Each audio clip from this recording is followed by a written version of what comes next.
అయ్యేటప్పటికి ఇక్కడే పెట్టారు మీరు కృష్ణయ్య. కృష్ణుడి భజన అయ్యేటప్పటికి ఒక చిలిపితనం వస్తుంది కృష్ణుడి భజన. జగత్పతే హరి సాయి గోపాల మనం పాడేటప్పుడు ఎంత బాగా వస్తుంది చూడండి. మనమే ఊరిపోతాం భజన. రాముడు దేవి పాడుతుంటుంది. దానవ భంజన రామ సాయి శ్యామల కోమలరా. అది అనేటప్పటికీ ఆయన రూపం వస్తుంది మన ఎదురుగుండా. ఎందుకంటే ఆయన ధర్మమూర్తి, ఆయన కనబడతాడు మన ఎదురుగుండా. అదే శివుడితో పాడండి. ధీం ధీం ధీమి ధీమి నటన శివ అనేటప్పుడు లేచిపోతుంది మనలో వచ్చి. తాండవం చేయము అంతే తప్ప, ఎందుకంటే ఇక్కడ బాగుండదని చెప్పి.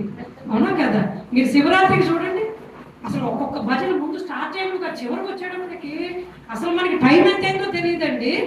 మనకి శివం కూడా వస్తుంటారు. మీరు అందరూ చూస్తుంటే కనుక అసలు అది తాండవం వచ్చేస్తుంది, మనకు ఉద్రేకమైపోతాము. ఒక ఎనర్జీ వచ్చేస్తుంది మనలోనే. మరి శివరాత్రికి అంతా ఉపవాసాలు ఉండి రాత్రి అంతా కూడా అఖండ భజన చేసే సమితులు ఉన్నాయి మనకి అన్ని చోట్ల కూడా.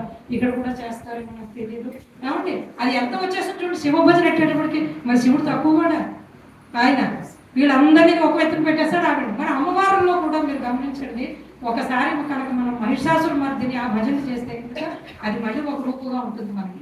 నవరాత్రుల్లో చేస్తుంటాం కదా అలా. ఇది అయిపోయిన తర్వాత మళ్ళీ నేను స్వామివారి దగ్గరికి వస్తాను.